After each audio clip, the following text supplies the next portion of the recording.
So we have an object that is moving in the negative direction with negative acceleration. So what is it doing? That means we're moving backwards. In fact, I'm going to replace negative with backwards in our final. So we're moving backwards with a backwards acceleration.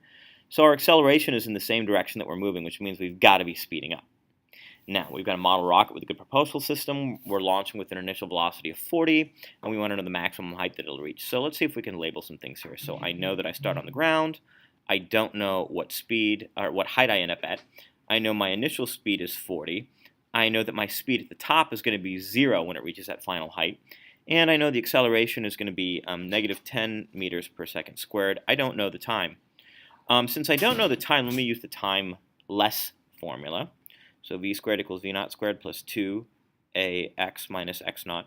And again, if you didn't know what formula to use, I would tell you to plug into all three and see which one is useful. So we're going to get 0 squared is 40 squared plus 2 times negative 10 times x minus 0. When we actually solve for x, we're going to end up actually getting 80 meters when we use 10. If you used 9.81, you'd actually end up getting like 81.55 if you used 9.81 as your gravity acceleration.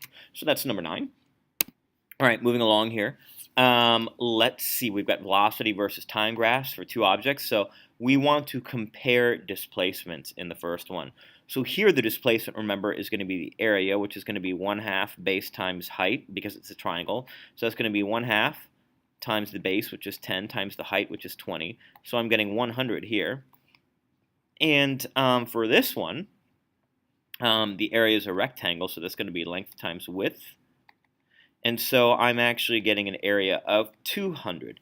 So it actually looks like A has a bigger displacement. So let's just eliminate this, and eliminate this choice. Now, A has a greater displacement because B is standing still. Nope, not true. So A has a greater displacement than, actually B has the greater displacement. I'm so sorry about that. So A and B is wrong. B actually goes further because we got 200 meters here versus 100 meters here. So they don't have the same. So B has a greater displacement because it is going faster than A for most of the time is a better way to do it. They're not moving for a longer time, so that eliminates choice E. Now, an object is thrown vertically upward with a velocity of 35 meters per second. Assuming up is the positive and down is the negative, what is the velocity of the object the instant before it hits your hand after it has come back down?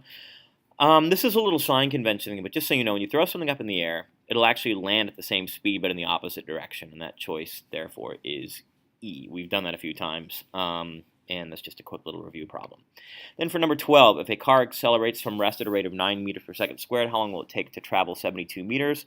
Well, let's see. X is 1/2 at squared plus v naught t plus x naught. Let's plug in the number. So x is 1/2 times 9 times t squared plus 0, and this is 72 here.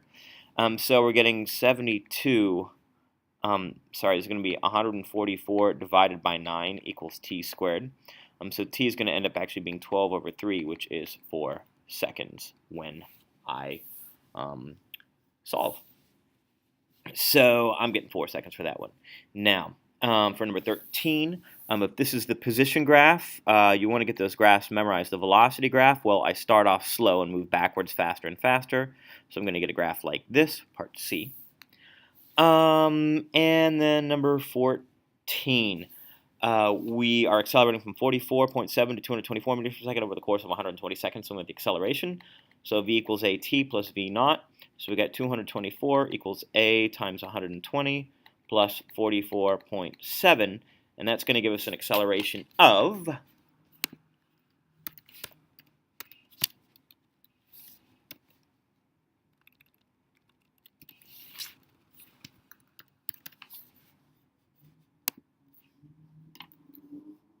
1.49 meters per second squared. So that's it for 7 through 14, and we'll finish up the multiple choice in the next video.